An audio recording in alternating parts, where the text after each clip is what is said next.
Welcome everyone to the 32 team franchise. We are at week 8 and I'm here just to give sort of an update, different storylines of this franchise. For those of you who do not know, this is a 32 team franchise where I play both offense for both teams and I play every single game and help kind of recreate the NFL starting back in 2002. So this is the 2005-2006 season. I'll begin by sharing each and every team. We'll start off with just kind of the mock draft 2 that they have here midway through the season. So the worst team right now is the Dallas Cowboys, and they're projected to take Mario Williams, who would probably be a wise choice. They could also go for the Texas QB Vince Young, since Byron Leftwich and rookie Kyle Orton have been less than stellar. Texans looking at DeBrickshaw Ferguson. They won the Super Bowl 2 years ago with David Carr, and since that, they've been pretty much in the top or the bottom 5 of the league. So having that solid left tackle makes sense. Seattle at number 3, taking Vince Young. Matt Hasselbeck has not played incredibly well.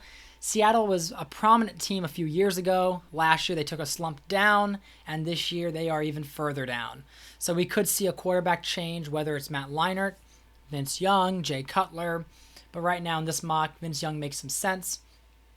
Raiders just need some talent overall. They have Chad Pennington at quarterback, Willis McGahee, Derek Ward at running back. So picking someone up like A.J. Hawk in the defense makes sense. The Bengals looking at tight end here actually is probably the way to go. They just traded for Anthony Becht, who was on the New York Jets, but he's only like a 65, 63 overall, so he's likely not the long-term answer.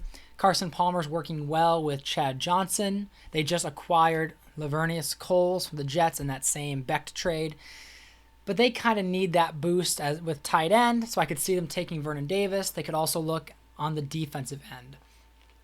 So Michael Huff going to Pittsburgh, and their mock draft is actually a really good selection. They did get Rodney Harrison 2 seasons ago, and he helped them win the Super Bowl last year. But he's also older now. They never did get Troy Polamalu, so Michael Huff makes a lot of sense there. Jets taking Haloti Ngata. I don't see any complaints there. That would help their defense tremendously, especially against the Bills and the Patriots, who are a prominent team in that AFC East. Ernie Sims with the Panthers is fine. Broncos have Rod Woodson, and so the odds of him retiring are high, so Dante Whitner makes a lot of sense. Saints with Wembley, fine.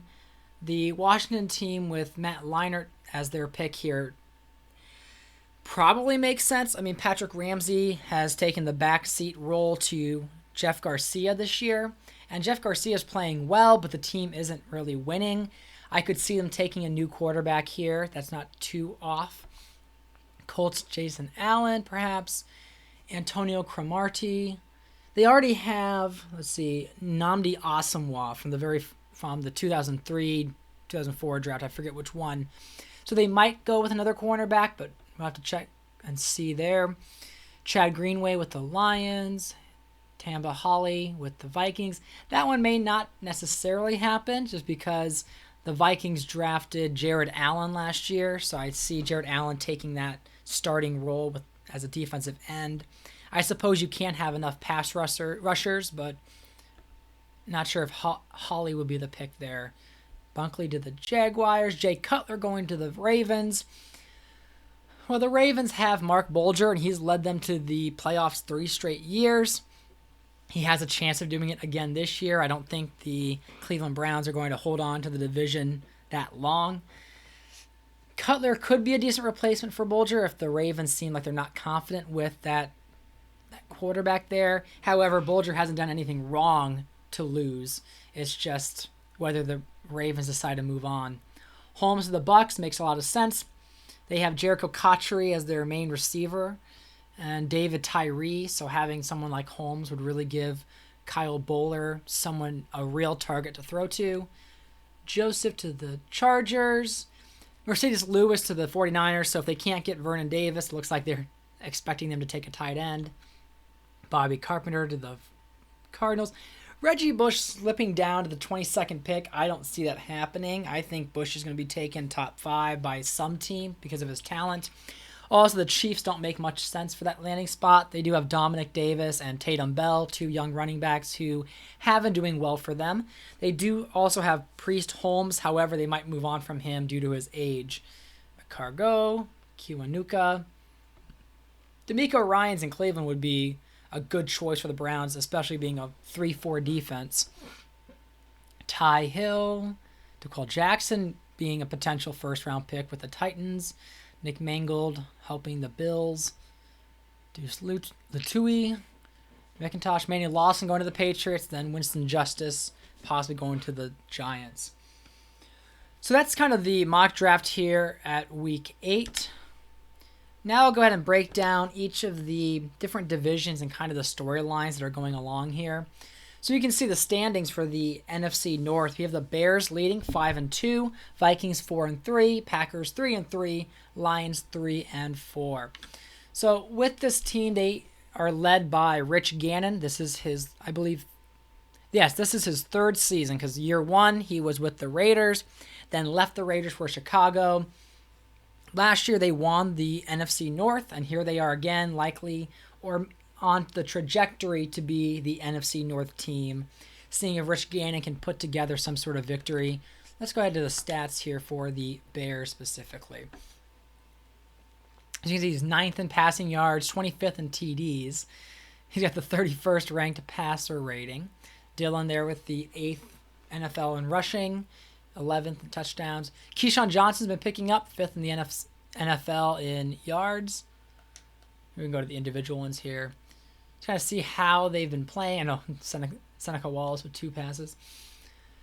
Ryan Grant was the rookie this year. He's been getting some touches, but not really many carries compared to Corey Dillon's 78. Kyle Brady, the tight end.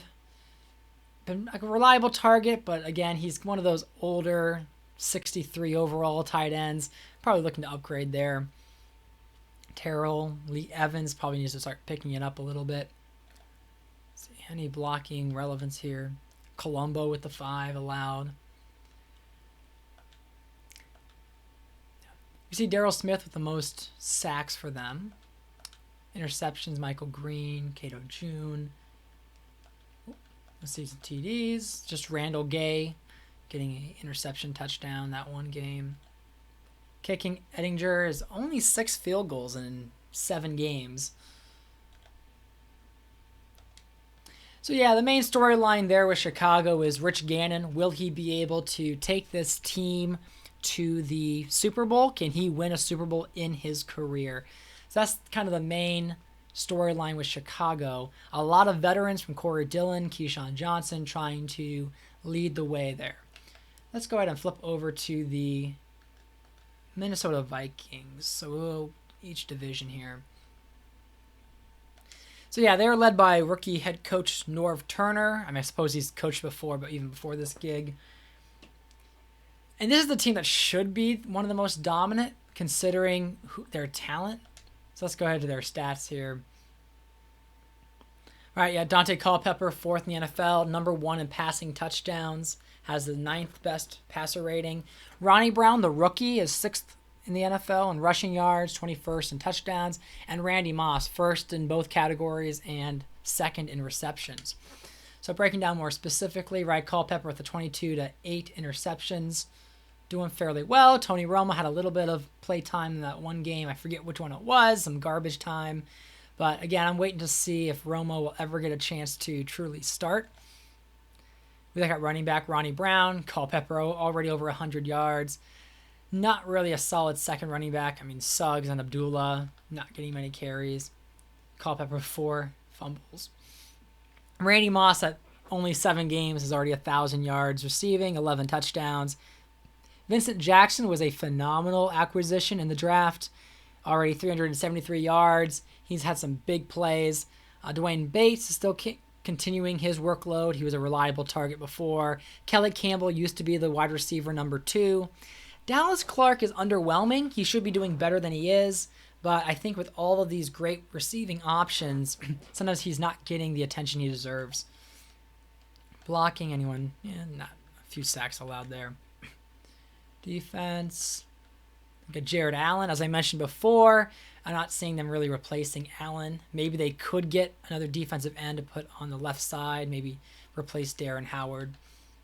Interceptions. And just that one TD by Carl Pema. 6 field goals for Wade Ritchie. Yeah, and there's the Vikings. And so essentially right now, the Vikings are one of the most talented teams, but for some reason fail to come away with the wins and with the victory. And they've been knocking on the playoff door for a couple of years. They made it once, but I would suspect with the talent they have, they should be winning the division every year. But speaking more to that talent, we'll move to Green Bay, who started off the year, I think, 3-0. I'll double check and see their weekly games.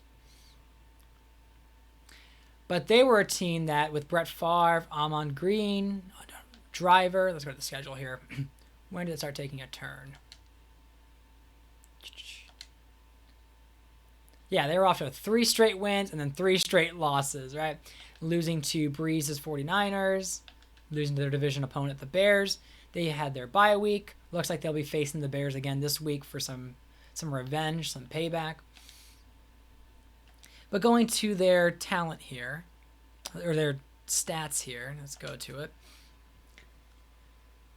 Brett Favre is 11th in passing yards, 16th in touchdowns, 13th passer rating. I thought he'd be higher up, but then again, he did just have a bye week, so he may be delayed a bit. Green, 5th in yards, 1st in touchdowns with that bye week. And then Driver is the 11th receiver and 6th with touchdowns. So we'll go into the specifics here. Yeah, 13-9, not super great yet, but I guess compared to the real NFL, he's doing fine. Green with nearly double-digit TDs. Davenport's been fair as a backup, but again, not getting as many touches. Claret with the 2 yards. Receiving, Walker's been a big play potential. Ferguson is normally in the slot. Beauchef and Byron Chamberlain has kind of been jockeying for starting reps as tight end. Leach there with the fullback touchdown. No one really terrible on their O-line. Yeah, not many sacks compared to some of the other teams there, but 4 interceptions. And Marquise Anderson with the 1 defensive touchdown. So Longwell has only made 3 field goals. I think, let's see, did he miss a 50-yarder? Yeah, he missed a 50-yarder. But where he's made up for it is the 22 extra points. That's where he gets a lot of his fantasy points for those of you playing fantasy. But yeah, I mean, in this division, we look at a lot of strong teams, a lot of talented teams. I'm surprised Chicago does as well as they do, but that's perhaps due to their defense and then just the veteran presence by Rich Gannon. But now we'll touch up with the last team in this division, the Detroit Lions, which is right here.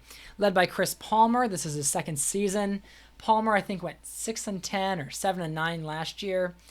And so here he is trying to rebuild the Detroit Lions. And they sit at 3-4, which isn't a good record, but compared to Detroit standards, it's not bad either. So here going to their stats. Joey Harrington's 14th and 19th with passing yards and passing touchdowns. One of the bottom of the league in passer ratings.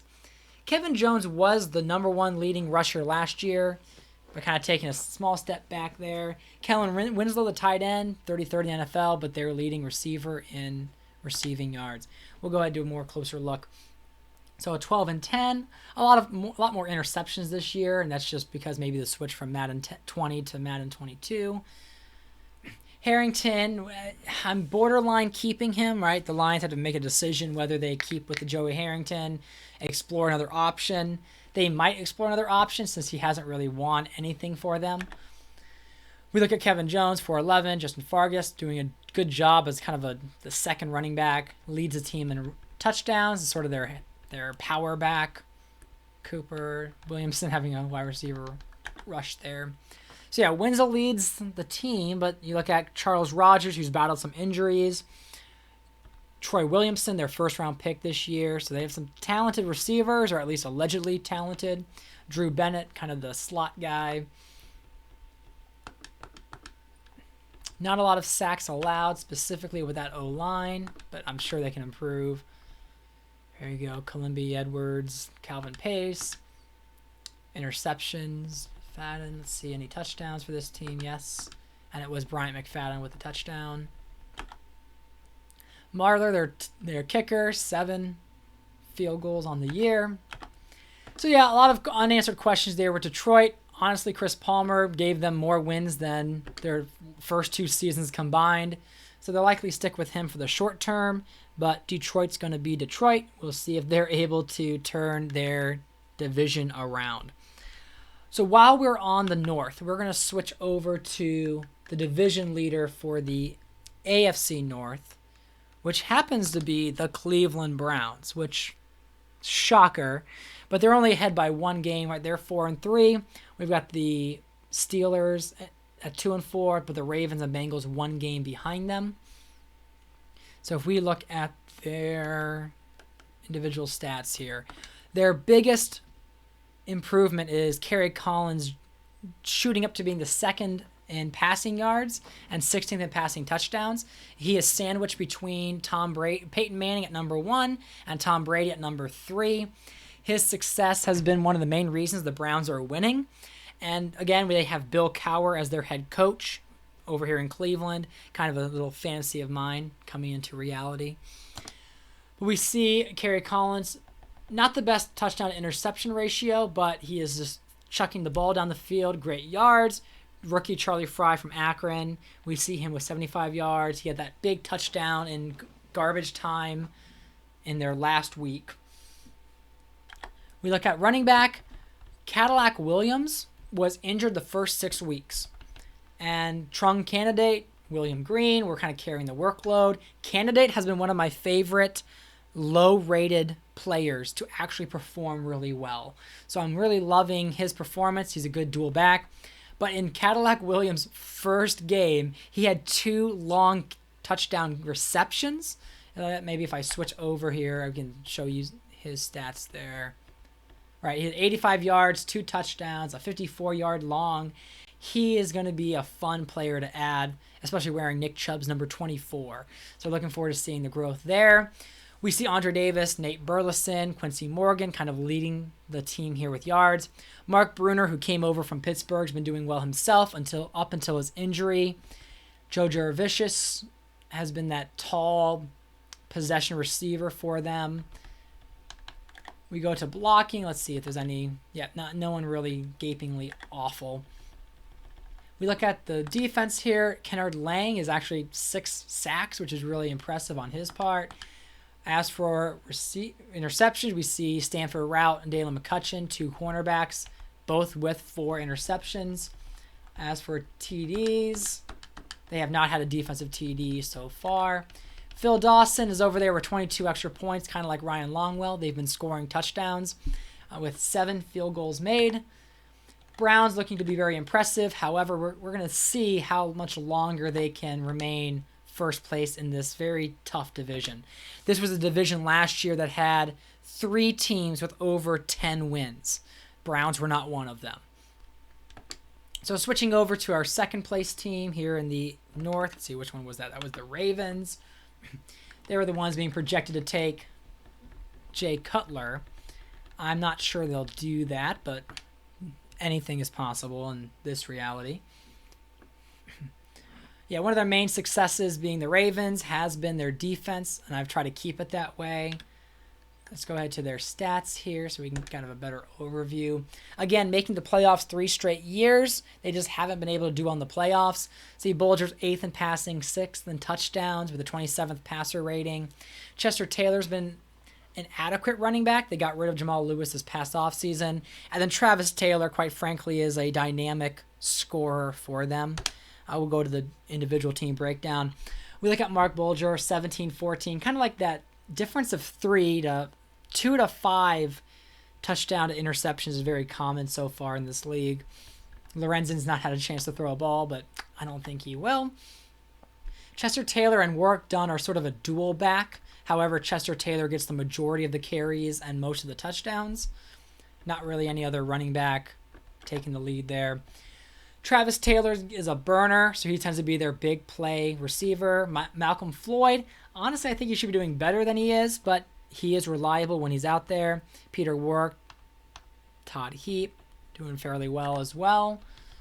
Sandy Tre'Vale Wharton coming in. Yeah, for some reason, the regular tackle for the Ravens, his name's Jonathan Ogden, retired after week 2. I don't know why. I don't know why that's part of the Madden programming to have people retire early in the season. I was hoping for one more year before Tre'Vale Wharton would take the starting job, but he was thrust into the starting lineup, and I guess he's been struggling a bit with those 4 sacks. All right, their defense, again, very solid. I mean, Peter Bullrare, Dallas Thomas. Interception-wise, Ed Reed, Gary Baxter. Look at their touchdowns with Gary Baxter with that one probably interception touchdown. Kicking, Jeff Wilkins. They're not doing as much kicking. They're winning a lot of their games, or they're doing well by just keeping the score low. And there we go. I do believe that the Ravens can surpass the Cleveland Browns as a division title winner, as well as actually any of these teams, quite frankly, can go on a win streak and do very well. Now moving to the Bengals, right, with Marvin Lewis as their head coach.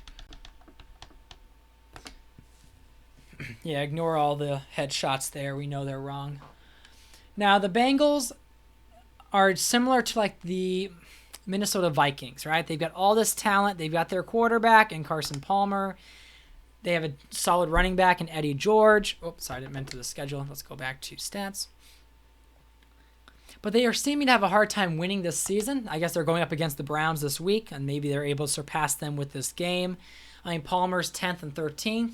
He's got one of the better passer ratings in the upper half of the league. Eddie George is 13th in the NFL, 21st in touchdowns. Honestly, I think he could probably be doing better. At least I feel like I could do more with him on the field. Chad Johnson doing as fairly well as he can. I think one of the advantages with the Bengals is I feel the ball gets passed around fairly well to various receivers. And one of the better touchdown to interception ratios for Carson Palmer, 1,500 yards. Rushing, George 470, Palmer. And then Orlandis Gary was one of the lead running backs when Rudy Johnson was injured last year. But as you can see, having only 3 carries isn't that great of a dual back situation. Cedric Houston, the rookie, yet to have a rush. I might have to change that or give him some opportunity. But here we go with the receiving, right? Fairly well spread out. I mean, rookie Chris Henry. Becht, again, he's just been here for 1 week, so he's got some time to pick up stats here. Coles had one of his best games this season when he was with the Bengals, so we'll see him probably shoot up in stats. Ron Dugan's also doing fairly well. TJ Houshmandzadeh was sent off to the Jets. We'll see him later. Let's see. Sacks. Levi Jones struggling a little bit there with 5 sacks to date. Defensive-wise, Justin Smith, stud. Agbogu with a 3rd there. We look at interceptions. Anyone doing well? Rasheed Mathis, who was Rookie of the Year when it was his turn to be when he was a rookie. Let's see, Mark Relman, Thomas, Marquell Hawkins. Any touchdowns? No touchdowns. Kicking-wise, John Carney is leading the NFL.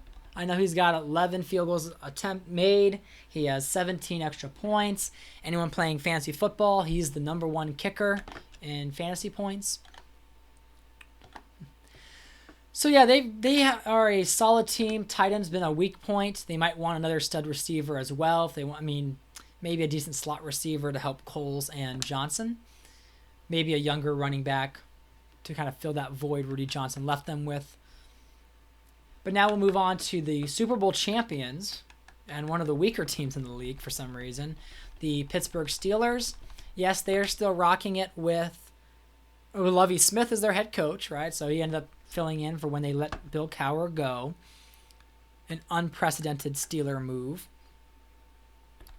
If we go over here to see Roethlisberger's performance, right, he's 13th, 8th in passing touchdowns. I don't blame him too much. I know he's had one game where he had 5 interceptions. Jerome Bettis has been kind of bouncing around between him, Fred Jackson, and their other running back, I believe is Mike Cloud.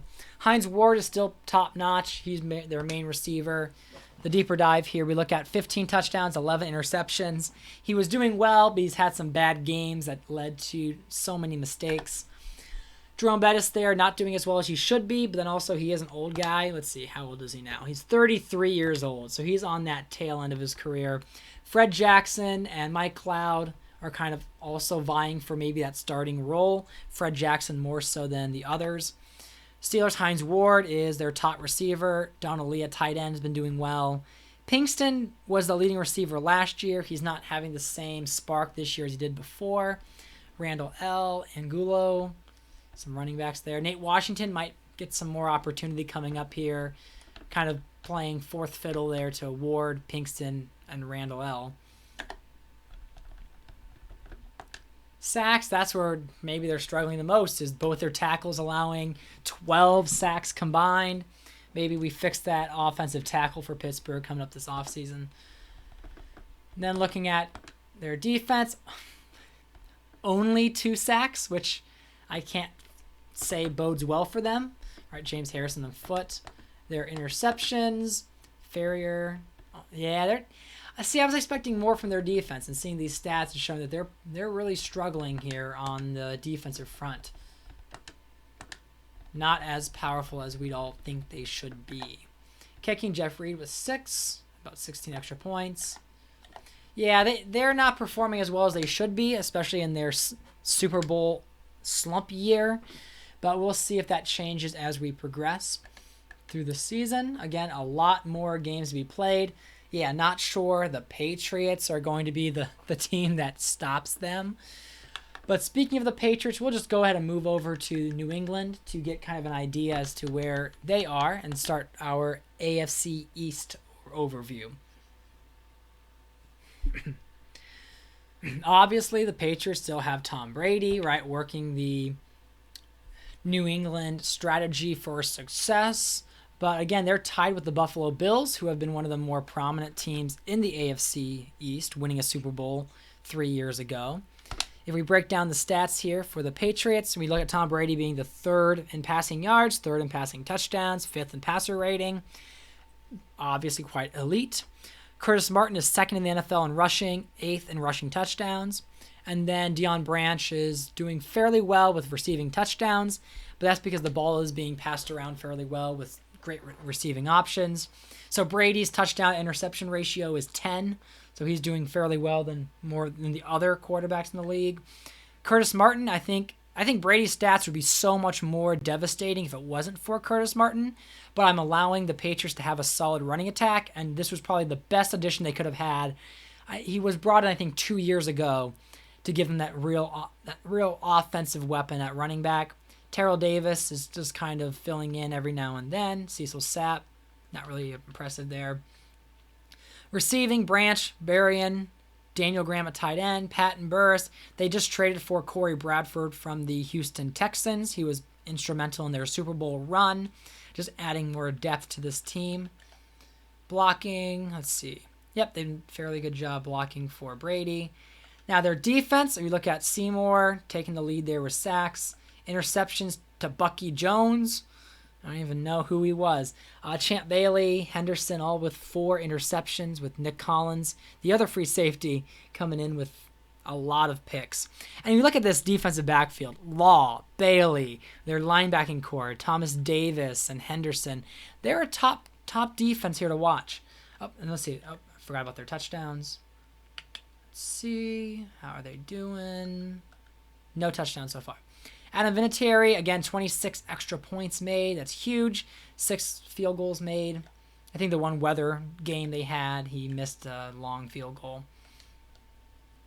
But yeah, I mean, right now the Patriots are the team to beat in that AFC East. However, it's not as clear-cut as it usually is. Because, see, in this storyline, it's not the Patriots being the dominant team. The Patriots are almost kind of like the LA Rams, right? They got 1 Super Bowl, but they were a team that may have may have deserved more Super Bowls if they were able to truly get past it. Or you look at the Green Bay Packers. That's kind of where Patriots are right now, is that they've won one Super Bowl.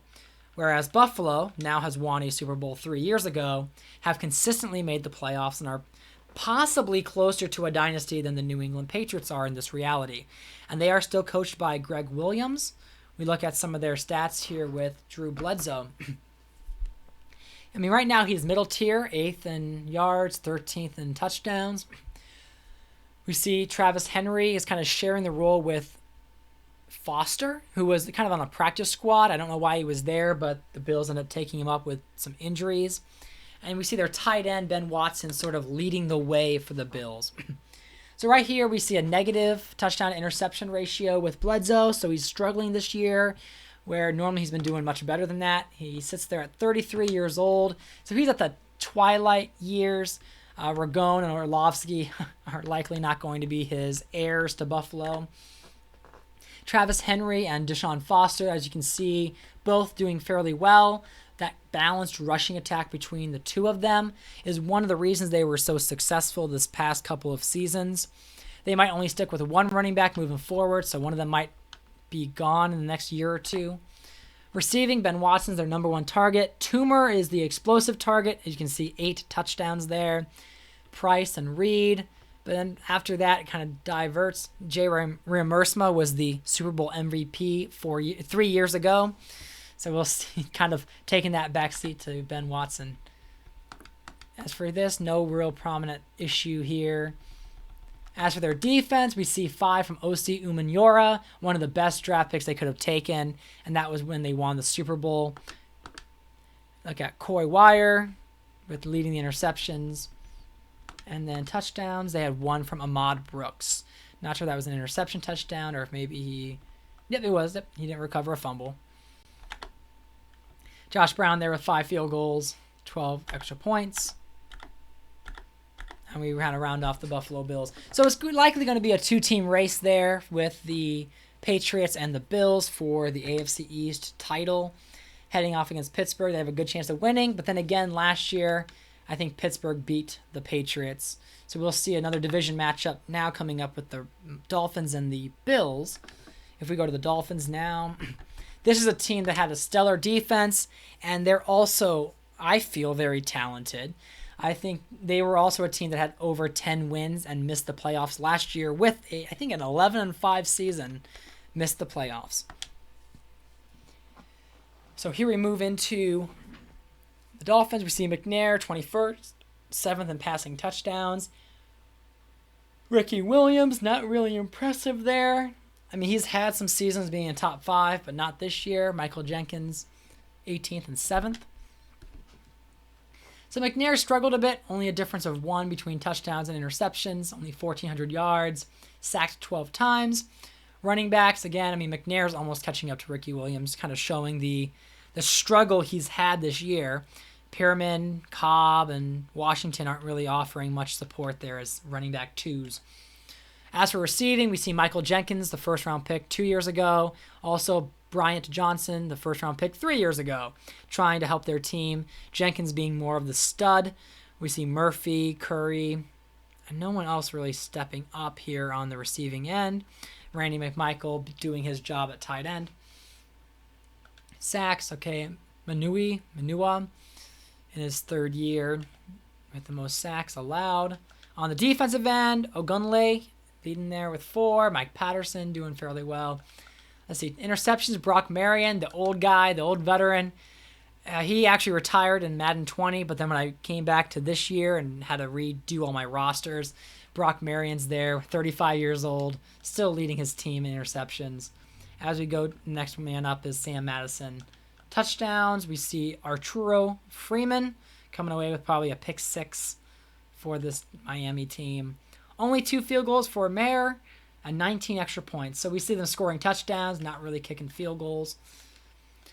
Waiting for that team to overcome that barrier that they've had to try to get into the playoffs. And they're still led by Dave Wanstead.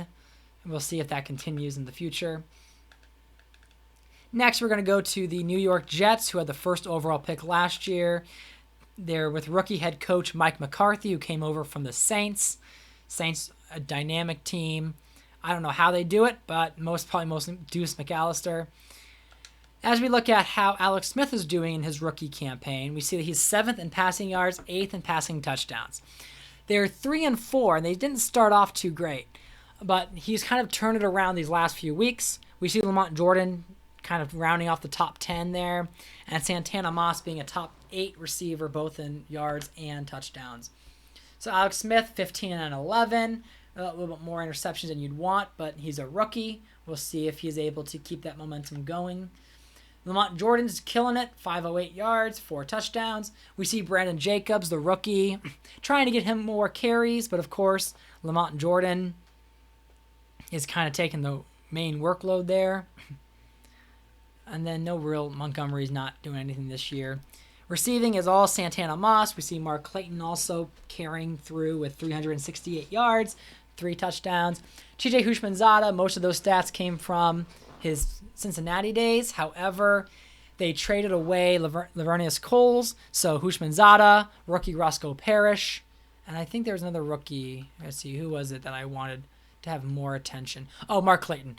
I wanted them to have more attention with Coles gone, but Houshmandzadeh is going to be a good spark for them in New York. As for sacks, let's see. Yeah, Fabini and Mahan. They're a team that would love to have some more help on the offensive line. We'll see if they're able to draft that coming up. As for defense, we see their sacks. Sam Cowart, not many sacks taking place here. Olshansky only with a half.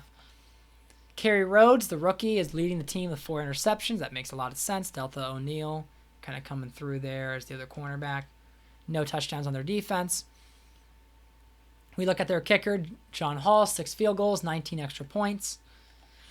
And I don't suspect the Jets to win the division, but we see a good turnaround here in New York, especially with Alex Smith leading the way as quarterback.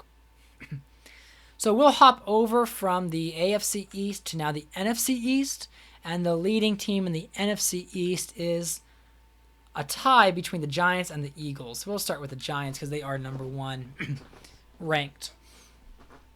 This is largely due to their stellar defense. However, this year they picked up Terrell Owens, which is just insane. So let's look at the standings there.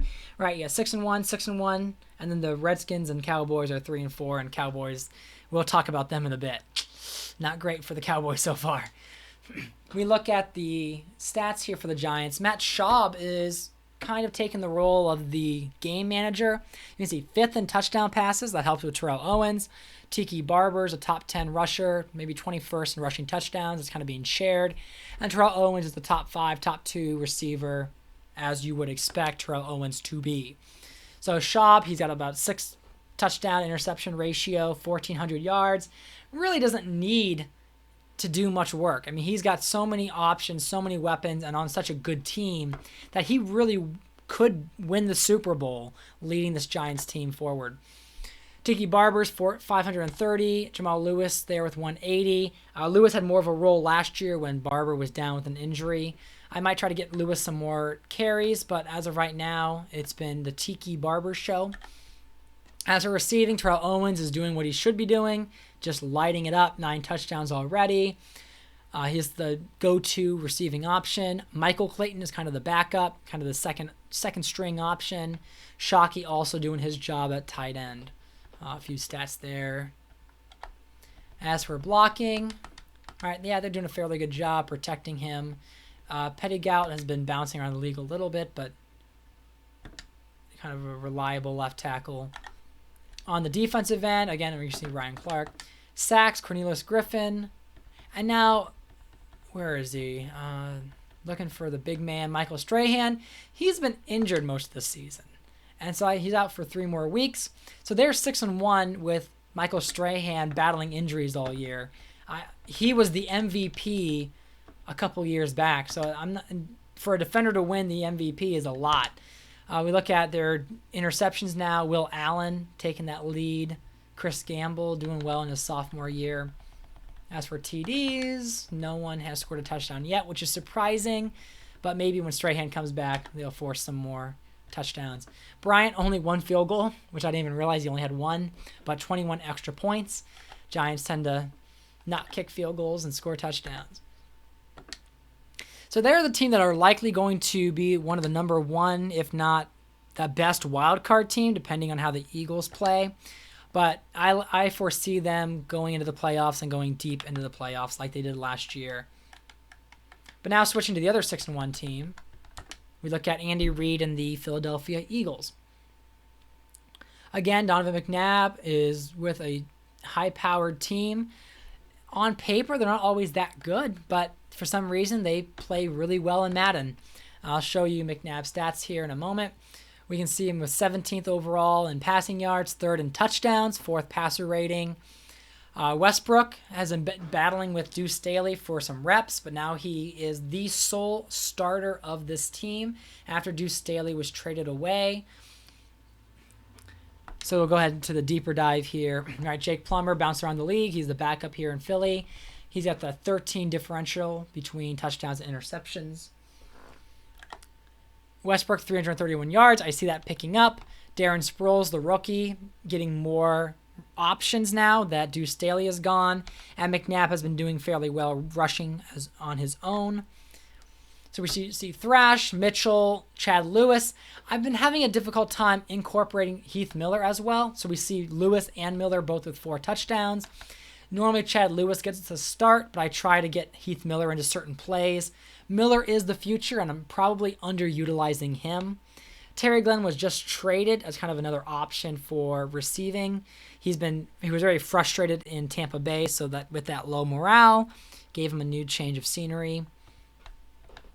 Going to try to get Sproles some more catches as well, because that's where Darren Sproles tends to thrive. And with Westbrook starting and Deuce Staley gone, I see that happening more likely. 6 from Kedrick Vincent for the Eagles. So yeah, that might need some interior line help here in Philadelphia. On their defensive front, we see Sean Barber with 5 sacks, Simeon Rice and Whiting with 2. Interceptions-wise, Michael Lewis tends to be leading the way pretty well. And for touchdowns, we see Cedric Hodge with 2 touchdowns and Adam Seward with 1 touchdown, the rookie middle linebacker. Akers only having 3 field goals, but 26 extra points. I think so far he's the one with the most.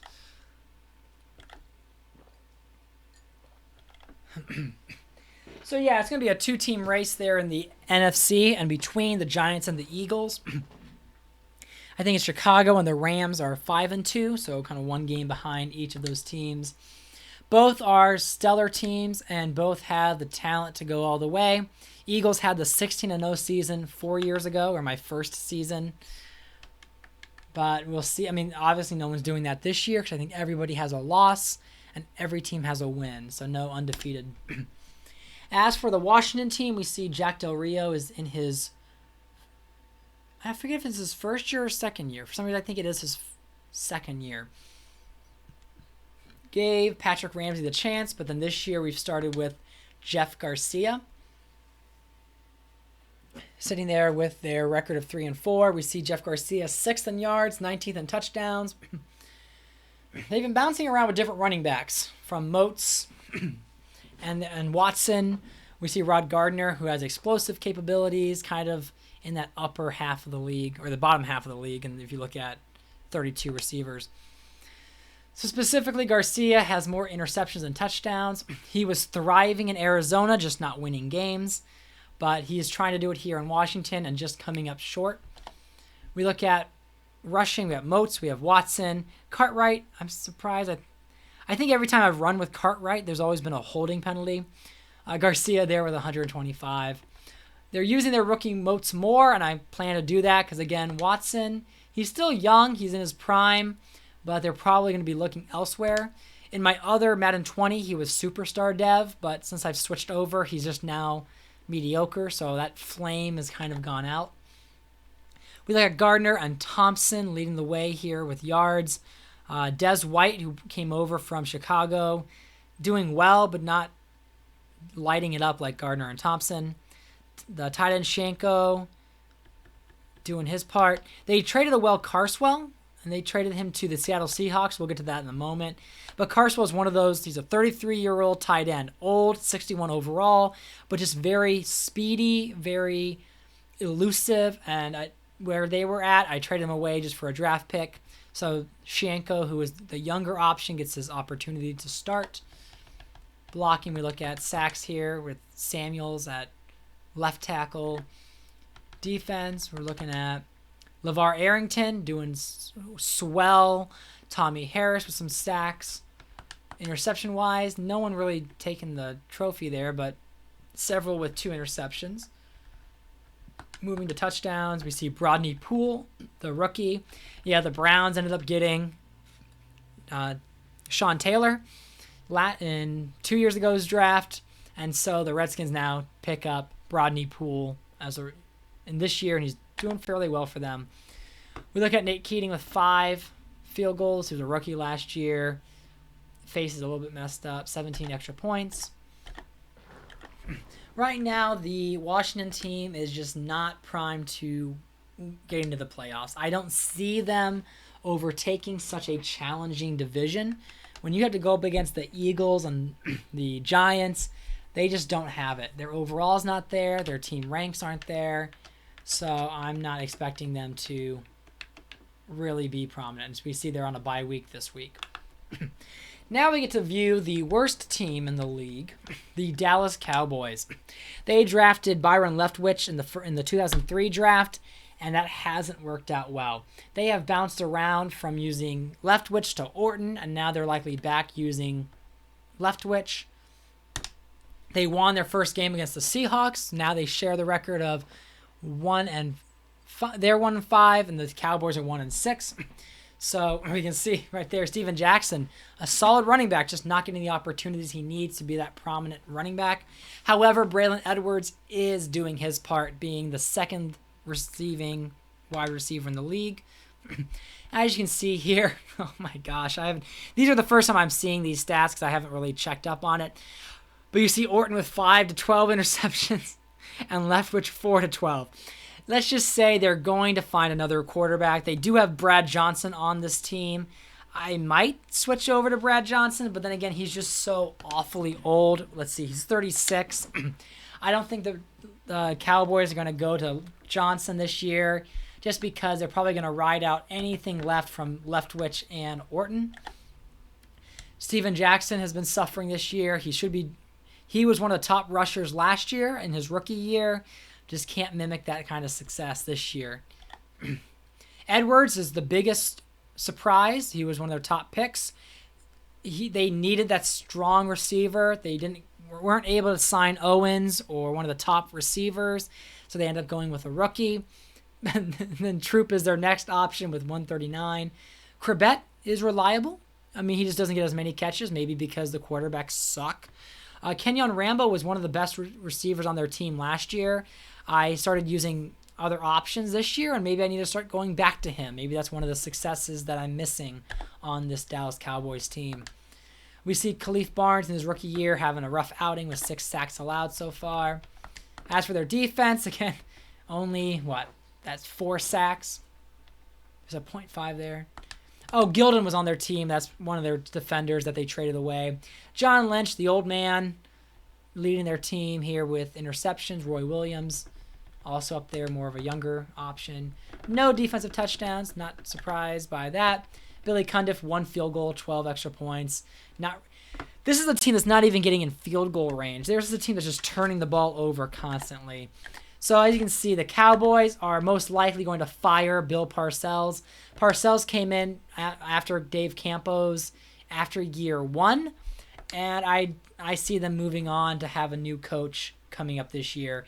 Bill Parcells has failed to even get several wins a year, let alone being a team that deserves to be seen as credible. So now we're going to move over to the AFC South. I know this is a long video, but just giving you an overview of each one. We look at the Colts sitting there at 4-3, but they're in a 3-way tie with the Titans, and the Jaguars, which is quite miraculous for some of those teams. We'll talk about them in a bit. Colts are failing to come away as being just the decisive winner here in this AFC South. As we can see, Manning is number 1 in both categories, and as he should be. He's throwing more interceptions than I wished he would. Edgar and James still doing well, rushing the ball, getting his touches for touchdowns. And Marvin Harrison, not sure why he's not showing his touchdowns, unless maybe I've yet to throw a touchdown with him. We'll see. But again, leading with 2,100 yards, 22 touchdowns, 16 interceptions. He's thrown more than I wanted him to, but again, he's throwing the ball more than most quarterbacks. James with Jamel White and Dominic Rhodes, not really getting many carries on their end, but James is getting the workload, and 8 touchdowns. Receiving, we see Harrison, he got 3 touchdowns. Welker and Reggie Wayne also doing well. Welker has just become superstar dev due to his performance, and he is like he would have been with the Patriots, but now he's with the Colts. He was drafted by them in the late rounds. Let's just say a very reliable target. And we see the 666 there in touchdowns. Bubba Franks being also a reliable target. Wade and Arnaz Battle. They were 2 rookies drafted the same year. Just mediocre. They'll probably be let go when their contract's up. Tarek Glenn struggling a little bit with 5 sacks allowed.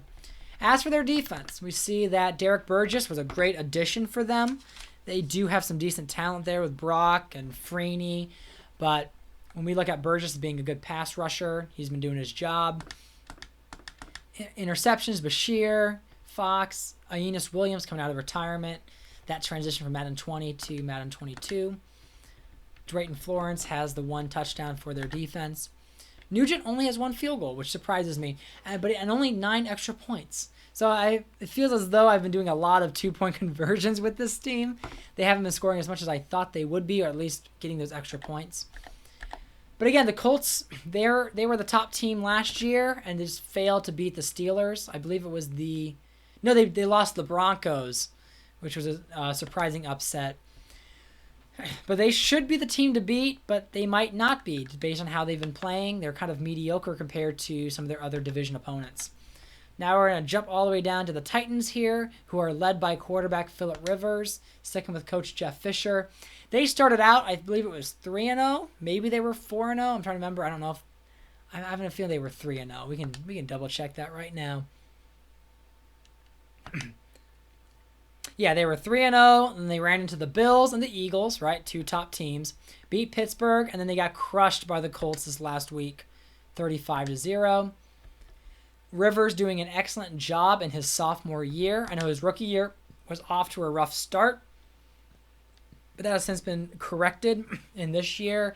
16th in yards, a little bit less in touchdowns. We see Michael Bennett there at 15th, so he went from Minnesota to the Titans after they lost George. And then Anquan Bolden should be more of a reliable target, but he's not. He has got some work to do to be that number 1 guy. So Rivers there, he's got that negative ratio by 5, more interceptions than touchdowns. I think he had 1 bad game that really knocked him. And he was injured for one of those games, and Brooks came in through 2 more interceptions, but he is healthy again. We look at running backs. Their backup running backs aren't anything worth mentioning. So it's basically Bennett and their passing game. We see Bolden, Cooley, Mason. Mason's been injured for several weeks, which has not helped them, right? So that MCL tear hurting their passing game.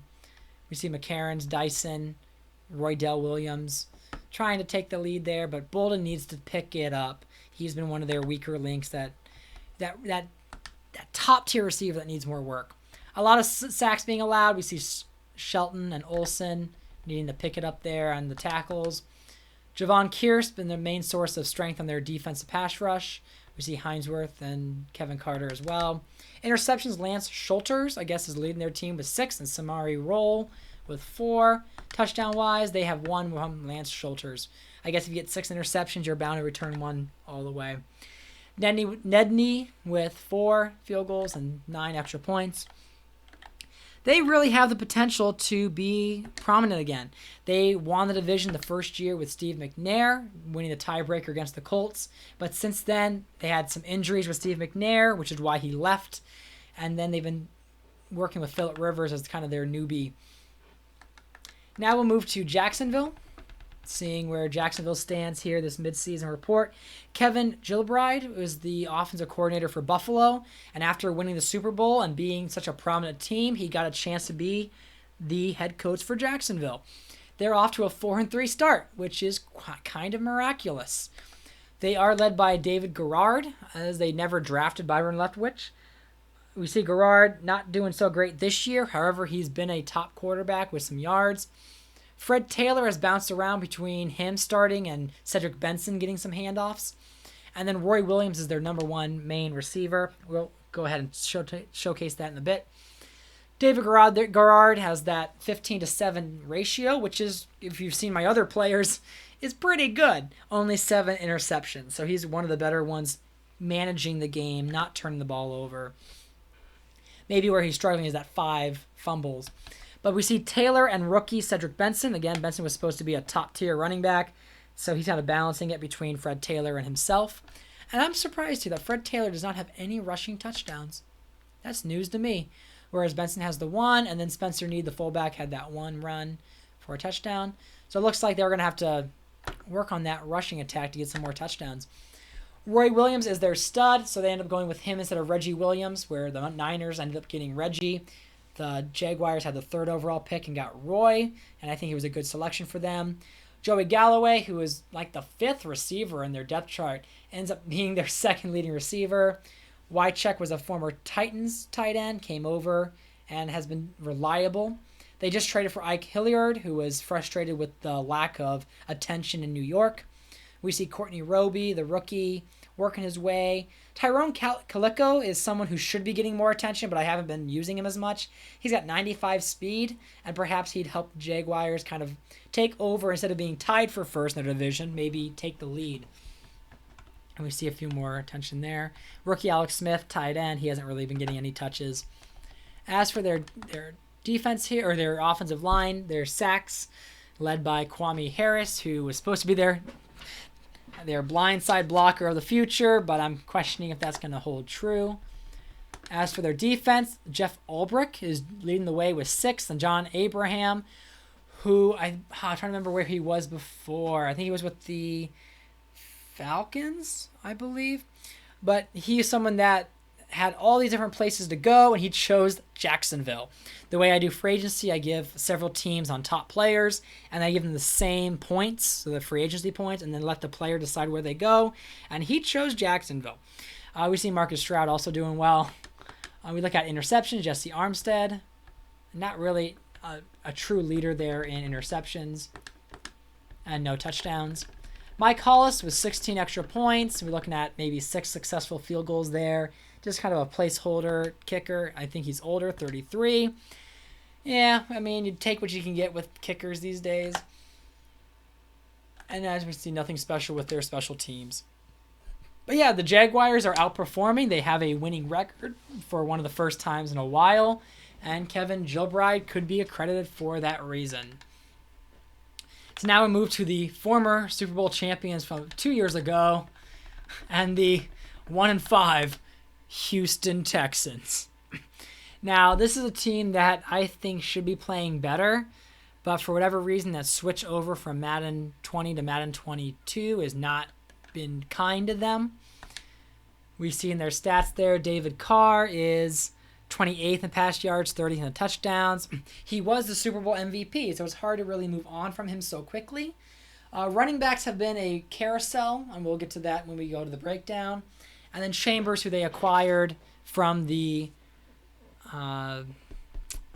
Miami Dolphins, has been a huge boost for their receiving core. I thought it'd be more so. Again, he's one with a negative touchdown to interception ratio.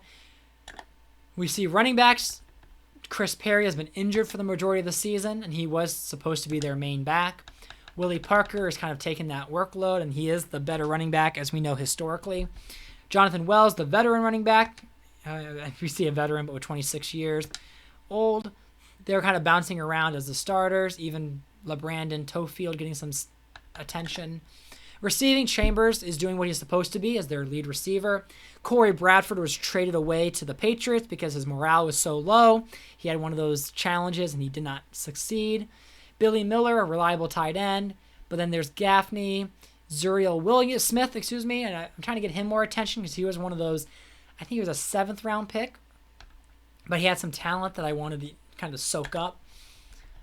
As for their blocking, right, we got Pitts and Stincombe doing a little bit below average there. TJ Slaughter with the most sacks. Terrell Suggs, who's one of their prominent defenders, doing his part. Matt Roth coming in there with another A sack this season. Adam Jones coming in as a rookie, getting with 2 interceptions. Mike Doss. Any touchdowns for them? I thought there was. Nope, there's not. We see here with kickers, Brown with 4 and 16 extra points. But yeah, overall, the Texans, I was trying to make them the defensive powerhouse of the South, and they just haven't been that. You look at Suggs and Doss and Jones. I was expecting more from them. We'll have to see if they decide to challenge David Carr with another quarterback, but time will tell. They already have won a Super Bowl being a expansion team, so I'm kind of disappointed they're not still at that caliber, but now they're kind of resorting to standard Texans status. Now we'll move over to the NFC South. So we're 3 more divisions to go as we round up our mid-season review. The leading team is the Tampa Bay Buccaneers, and this is a division that is just surprises me that any team is winning their division. I don't feel any of these 4 teams are that strong. But we look at Tampa Bay being 4-3. We want to look at the division there. Falcons 3-3, Saints 3-3, and Panthers 2-4. Here we look at their stats. Kyle Bowler is their quarterback. He won Rookie of the Year, but he's on that lower half of the quarterback stats. Like he's okay, but he's not doing his job to boost them into the future. Julius Jones also had a strong rookie year, but not doing much this season. All their stats are below the halfway mark. Again, he has more interceptions than touchdowns this year. That's kind of a warning sign. They do have rookie Ryan Fitzpatrick, and we'll see if he ever makes his chance to start. Right now, since they're winning, there's no reason for Bowler to be replaced.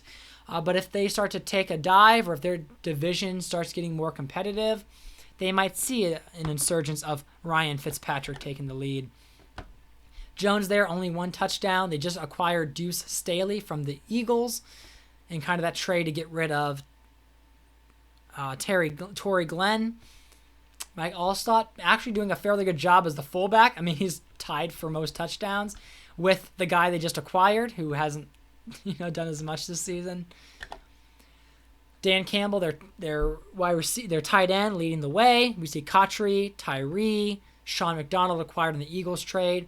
Carson Bailey probably should get more attention. He's a very fast receiver. Surprised he's 28 years old. I would look at his speed there just for evidence. They're 96 speed. So I need to be probably putting him in more opportunities. Courtney Anderson was a rookie last year who was a fantastic tight end. I think he was injured for some part of the season, but we're going to try to incorporate him in the offense more. But as you can see in their mock draft, Santonio Holmes would be a huge help for this team in desperate need of a playmaker. Rookie Evan Mathis not having a hot start. Talented guy, but not doing it. Kenyatta Walker needing some help there at right tackle. As for defense, we see Derek Brooks, Tina Samoa leading the way with sacks. Brian Kelly, interception leader. Derek Johnson there with an interception as well. As for touchdowns, we don't see any. So their defense hasn't been one. Yeah, they were once a stellar defense, but since Warren Sapp left and other players have left, they haven't been as prominent. We look at 6 field goals for Grammatica and 18 extra points.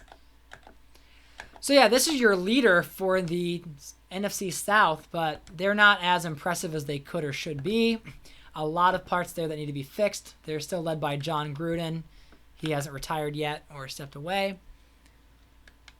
Now we move to the Atlanta Falcons, who are sitting at number 2. And they're led by Brad Childress, and this is in his sophomore year. So he was a rookie coach last year.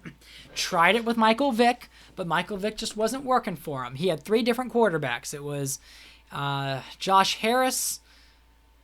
Who was the other guy? Oh, Cliff Kingsbury and Michael Vick. Different injuries throughout that season.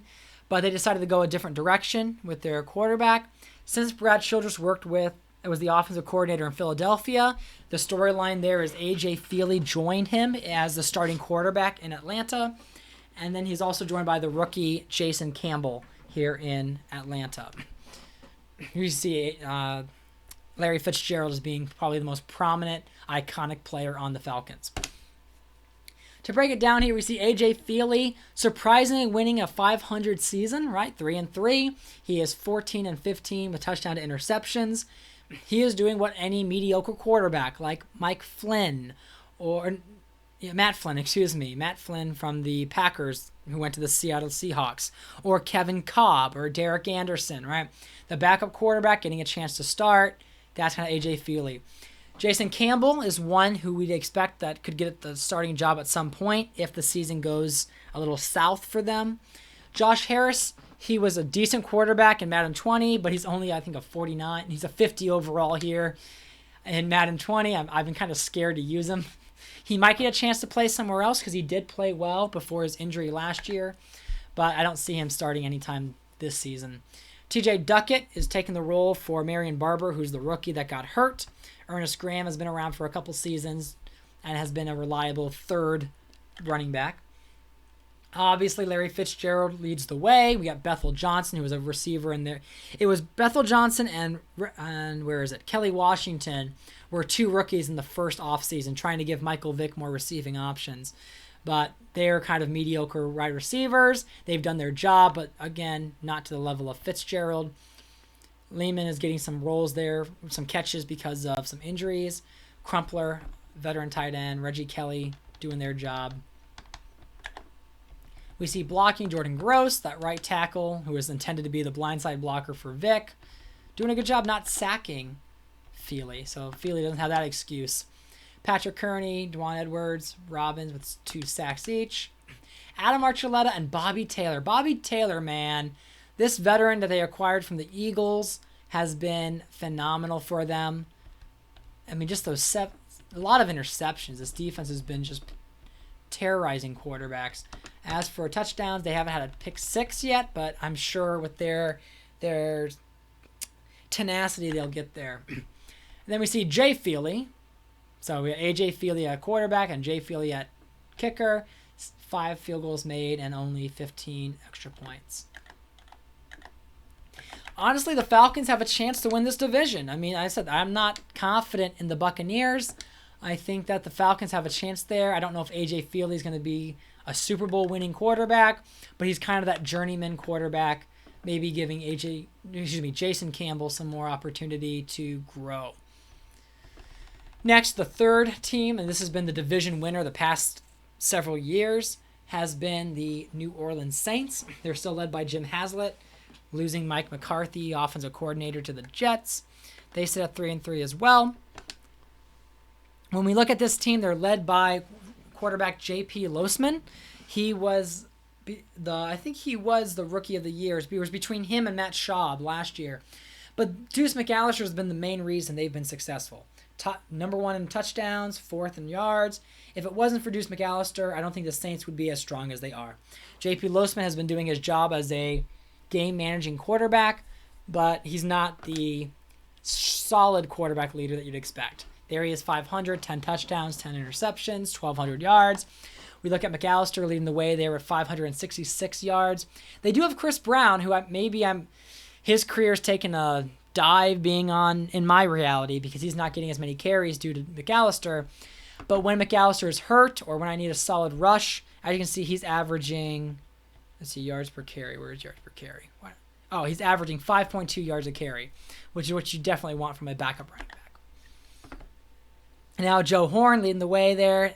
Stallworth, Benny Japrou, who's been a fantastic tight end. Michael Lewis doing his job. Conwell, 1 catch so far. Yeah, Stallworth is a good receiver, but still has some progress to be made. Let's look at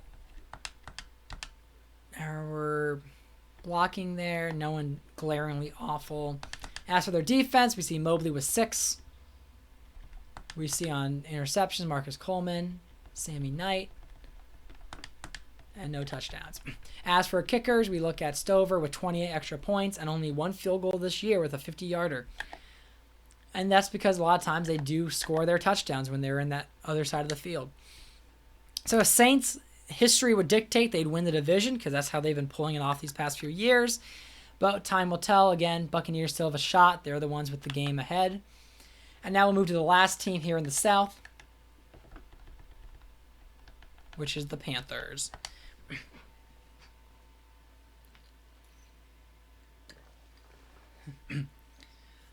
So the Panthers sitting there at 2-4. Again, they're not that great of a team. They've struggled on numerous fronts.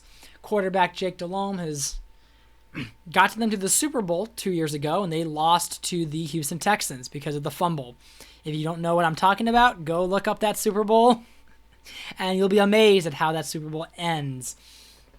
But we'll break down here. We see 11-10, so he's at a +1 to the touchdown to interception ratio. Looking at 1,300 yards. Now, this team has two great running backs, but they haven't had a solid running game this year. Larry Johnson and Michael Turner.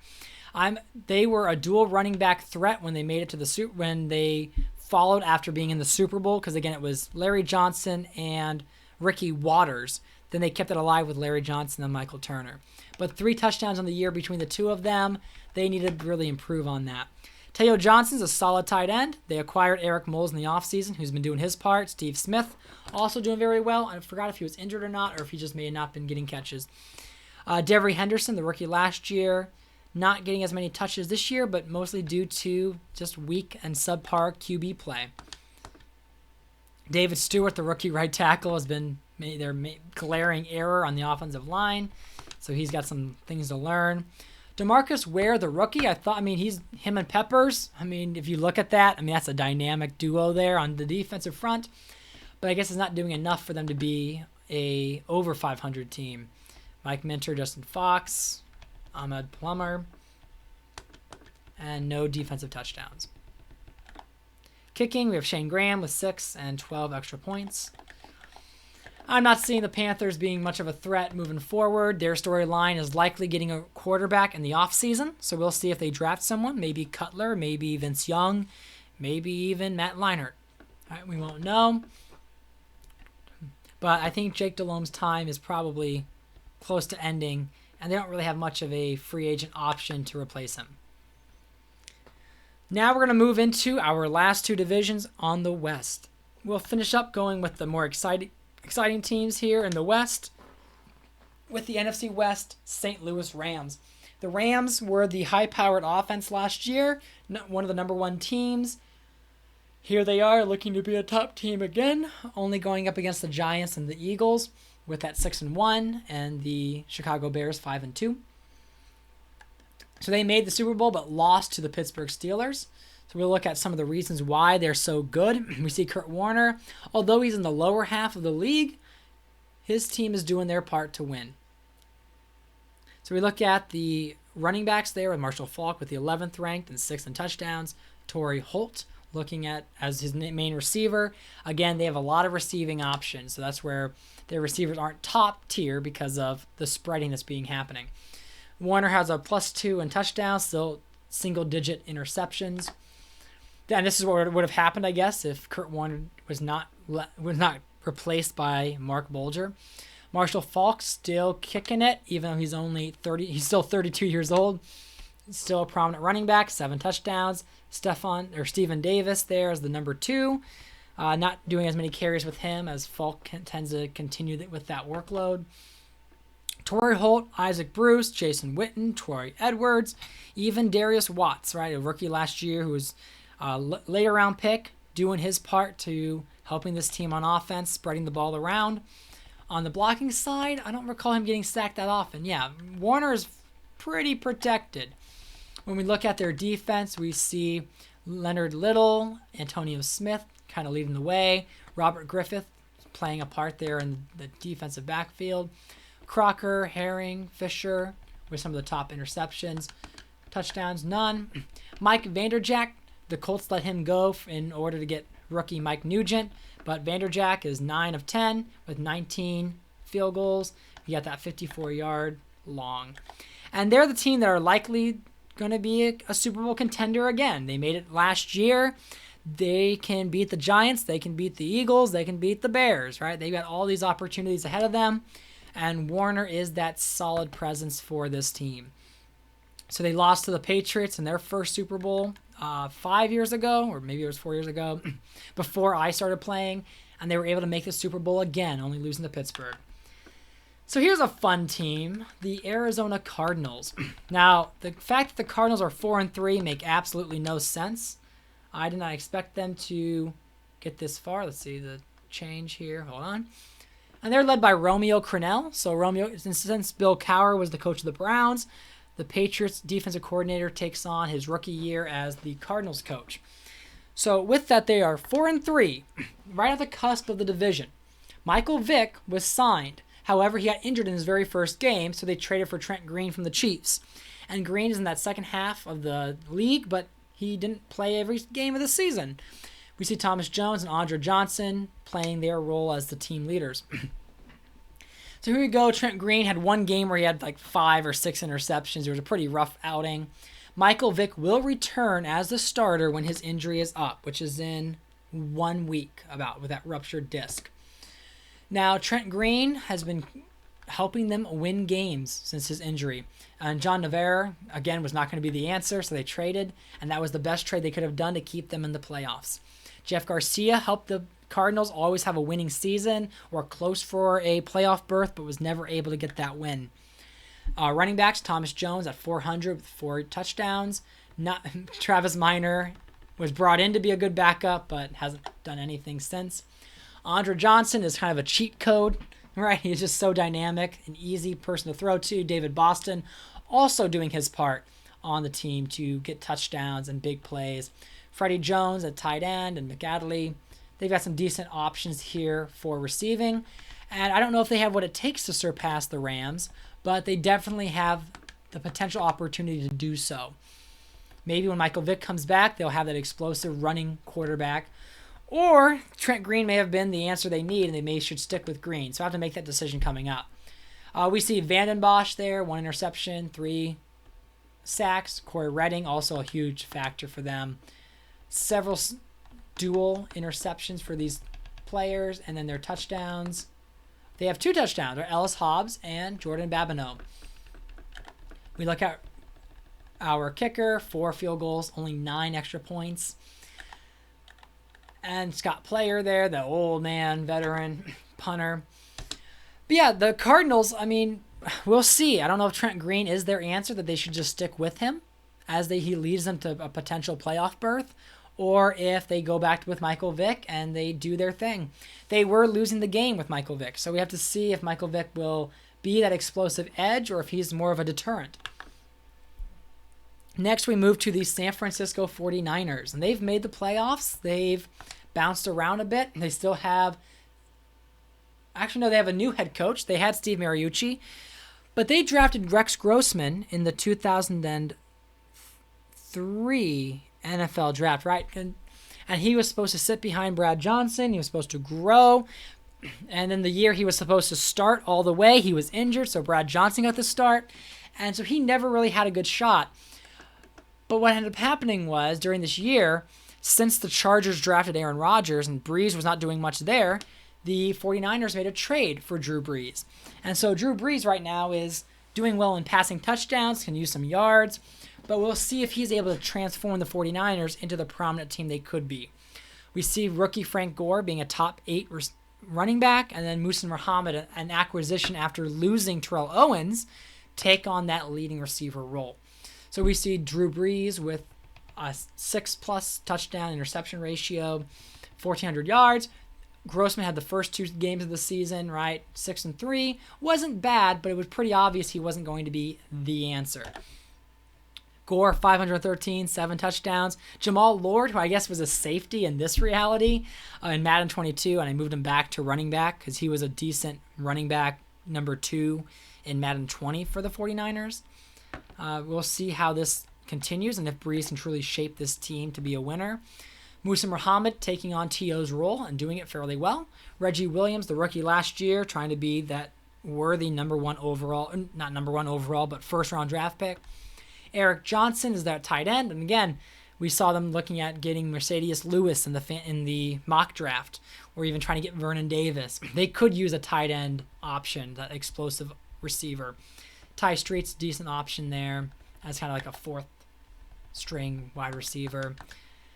Jamal Brown, the rookie, who I thought was going to be more of a reliable tackle, allowing 7 sacks. On the defensive front, let's look at Julian Peterson, Okafor with the sack leaders, and then Reggie Howard, Parrish, interception leaders. No defensive touchdowns so far. We look at Nick Novak, only 3 field goals and 12 extra points. Andy Lee, their punter. Yeah, I allowed that to happen. I just figured he'd be home if he was there. So yeah, the 49ers are not even out of it too. They're 2 games behind the St. Louis Rams. They have Drew Brees. They have the weapons. But they are in a tough division. And I don't know why the Cardinals are as strong as they are, but that's just the reality we're in. Next, we go to the Seattle Seahawks, who just lost against the Dallas Cowboys, giving them their first win. Mike Holmgren was head coach of the year 2 years ago. Last year, they still made the playoffs. But this year does not look like their year. Sitting at 1-5, we look at some of their rankings here. Matt Hasselbeck, 15th and 27th. Not too impressive there. Hasn't been getting it done in wins. We see Sean Alexander, kind of their best option on offense, but still not capable. And then we look at Darrell Jackson, kind of mediocre, maybe in the upper half of the bottom half of the top 32 in receiving. Matt Hasselbeck has the deficit rating there with the TDs and interceptions. Alexander with 453. Moel Dumore doing absolutely nothing. I mean, a few carries there. Maurice Morris also not doing anything. Receiving core, Darrell Jackson. They brought in Dwayne Carswell, and we're going to see if he's able to give them some spark on the receiving end. He's 33 years old, but for some reason he catches that ball. He pushes he pushes the field, right? And he was good with the Washington Redskins. I see him being well with the Seattle Seahawks. Corn Robinson, Ituli Mili, he was their other tight end. He's 32. So they got some older tight ends. Roddy White was supposed to be the spark plug on this offense, and he still might be. It might be more of a Hasselbeck problem. Look at 3 sacks allowed. As for their defense, we see Corey Simon, Uduzi, Rocky Bernard, only 7 sacks this year. Interceptions. Troy Polamalu was Rookie of the Year. He's their best defensive player. He helped transform their defense the year they almost won the Super Bowl or got to the Super Bowl. But he's not doing enough this year, and that defense needs a lot of work. No touchdowns at this point. Ryan Lindell with only 8 extra points and 3 field goals. So scoring hasn't really been the theme of the Seattle Seahawks. Again, they might go quarterback. They might have to spread out their talent here and get maybe best player available. So we shall see how their season goes. But don't look for a Seattle banner anytime soon with the Super Bowl. And here we go. We're now closing in on our hour and a half here on our update. Looking at now the AFC West, led by the Kansas City Chiefs at 4-3. And I see the Chiefs being a solid team moving forward. They have a lot of opportunity to be maybe the Chiefs of today. They don't have Patrick Mahomes, but they do have Eli Manning. So when we look at the stats for this team, he's 5th in yards, 22nd in touchdowns. He's doing his part to keep the team in first place. We have Priest Holmes kind of sharing the workload and recently getting injured. And then Tony Gonzalez just doing his part as their number 1 receiver. Eli Manning's 11 for 11, so he could be doing better with his ball control, right, to make sure he's not throwing interceptions. We see Holmes, Dominic Davis, and even Tatum Bell. They're all kind of low, but they're kind of sharing that workload. Perhaps as Holmes comes back, they might be able to pick that up a bit better. As for receiving, Gonzalez, Mike Williams, Borreiter, I have even no idea who that guy is, but he is a dynamic slot receiver for the Chiefs. They traded for Brandon Lloyd from the Dallas Cowboys, who was having some frustration this year, not getting the attention he deserves, not getting the receptions he deserves. So we're going to see if that changes with the Chiefs. We see Dante Hall as well, had some injury problems. Kasim Osgood, Klein Saucer. They've got some options. Then we look at their sacks. Tyson Clabo leading their way there, and John Tate. Defensively, we see sack leaders Dwayne Rudd, Eric Hicks, Ty Warren, Fajita, Nate Clements, a great addition in the offseason. And we see William Barty.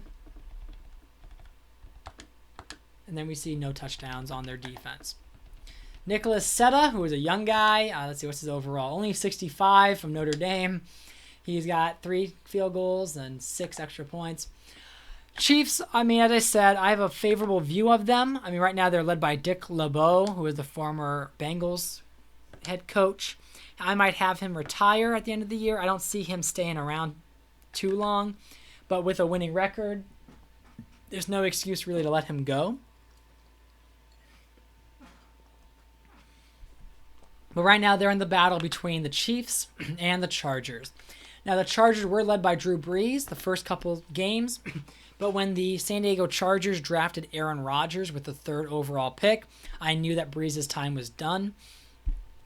Kind of the idea of, since they passed on Phillip Rivers the year before, I'm like, they're not going to pass on a dynamic quarterback like Rodgers. They're not going to do that 2 years in a row, especially with them struggling. So Rodgers is ranked lower there, but he hasn't played as many games. But he's turning that culture around. We see he's paired with LaDainian Tomlinson, who's leading the league in almost each category. And then Caldwell's leading the receiving yards there, but they have other talent. So we look at Rodgers, 8-3, not bad for a rookie debut, right? He's got a positive ratio, 1,200 yards, only played, let's see, how many games did he play? 5, right? So out of the 7 games, he's played 5 of them. And he's got those stats. We see LaDainian Tomlinson leading the league there with 783 yards. Ron Dane, kind of the backup running back there. Avian Cason, maybe getting a few carries every now and then. So Richie Caldwell, Marty Booker, Antonio Gates, Steven Alexander, Kevin Johnson. They've got some options here at the receiving end. Gates being one of their biggest options. And then Tomlinson doing a good job catching from the backfield.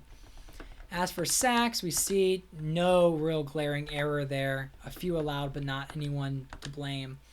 Marcellus Wiley, Lieber, Jamal Williams, Hargrove, right, doing their job with the pass rush. Todd Johnson and Vilma, a lot of spreading the ball around there with interceptions. But Vilma's been big for them on the defensive end. That's who they drafted instead of Phillip Rivers or Ben Roethlisberger, and I think for the long haul he's going to be better for them, especially with Aaron Rodgers now at quarterback. Also, the kicker, 8 field goals for Hansen and 20 extra points. The coach of the Chargers is Sean Payton, right? So it's not Norv Turner. Norv Turner went to the Vikings. Sean Payton got his start after having so much success with the New York Giants as offensive coordinator. He is their head coach here in San Diego in his rookie year, and they're off to a 4-3 start. All right, 2 more teams to go through. The second to last one is the Denver Broncos, led by Mike Shanahan. So this team just had a huge change mid-season. So they were a team that was winning 10-plus games a season. They were on track for the Super Bowl, but this year they're now hovering at the 2-4 record, which is not great. Brian Griese has been their quarterback up until this point. Their rookie Derek Anderson just started last week, taking the reins. So Griese's a little bit peeved about that, so going back to him is going to be a challenge. But right now, as you'll see, right, Griese is 9 of 11 with touchdowns. Anderson's kind of a similar ratio, but we'll see if he's able to pick it up as he starts developing his rhythm as quarterback. That was just 1 game's worth of stats. Clinton Portis is normally a cheat code in Madden 20. He is not off to that same hot start, only 2 touchdowns. Rudy Johnson filling in for when he was injured sporadically. Maybe seeing more from him this season. As we look at receiving, we look at LJ Smith, Rashawn Woods, who was supposed to be the dynamic receiving option last year as a rookie. Rod Smith came out of retirement. Antonio Bryant was traded for. All right, so some of these need some more attention. They are very much a run-first team, so seeing low receiving stats is not surprising. We'll see if that changes with Derek Anderson playing. Tony Bryant with 7 sacks. They just traded for Jason Gilden, who from the Dallas Cowboys, and he was peeved for their terrible record. Now he's going to the Broncos, who don't have that much better of a record, but have more prestige as a team. Rod Woodson, he's there. I think he's 40 years old, so he's going to be replaced sometime in the offseason due to his age. We look at touchdowns. Rod Woodson having a pick 6 at one point during the season. Elam with 3 field goals made and 15 extra points. And the Denver Broncos can turn it around. However, the Broncos remind me of the old team, right? And then we see the Chiefs and we see the Chargers with Manning and Rodgers kind of being the future of the league. And now we'll close out with the very last team in our midseason review, the Oakland Raiders, who are not doing much better themselves, only sitting there at 2-5, right, with one more loss than the Broncos, only 2 wins on the year. They have quarterback Chad Pennington. They traded for him during the offseason when the Jets were moving on from Pennington to go with Alex Smith. Again, he's been decent for them, but not winning games. Willis McGahee is doing the running back job he was supposed to, being third in both categories. We see Dennis Northcutt being their leading receiver, and they acquired him from the Cleveland Browns. So he's at a +6 touchdown to interception ratio with 1,500 yards. Josh McCown had some play time. And you can see it did not go very well with 2 interceptions. McGahee there. We see Derek Ward, who did a great job in last season's debut when Willis McGahee was out for several weeks. But he's not getting as many touches, but again, more than a lot of the number 2 running backs on other teams. Now we see Dennis Northcutt. We see Doug Jolly, Brandon Stokely, Ernst Wilford getting some attention there at running. Next, we're looking at the offensive line. We see 3 sacks allowed. Looking at now the defense here, Jason Babin, who was Rookie of the Year last year. Dwayne White. Interceptions, we see Phillip Buchanan, Jason Babin, Schweigert. Any touchdowns for them? Nope. And we see kicker Sebastian Janikowski has 8 extra points, and he's 3 of 4 at field goals. And I'm surprised he's not making more of them, but that Raiders be how the Raiders be, man. We look at punter Shane Leckler. But yeah, as you can see, that's the overall of this league, giving you kind of some storylines, some concepts. I know this was a long video, about an hour and a half, but just giving you kind of an update as to the theme of the league and where we're going. If I'm making a prediction now, I mean, I see the Patriots are always going to be Super Bowl caliber. They've got a great chance of making it. I think it could be the Patriots, maybe the Chiefs or Chargers, depending on how the AFC West turns out. Looking at the NFC, I mean, the Giants and Eagles could easily do it. I could see the Rams coming back, and I could also see the Chicago Bears in kind of a tribute to Rich Gannon coming away with a Super Bowl victory. But thank you for watching this incredibly long video. I mean, if you watch it in parts, that's probably smart. But looking forward to keeping this series going and seeing how the league shapes up in the future.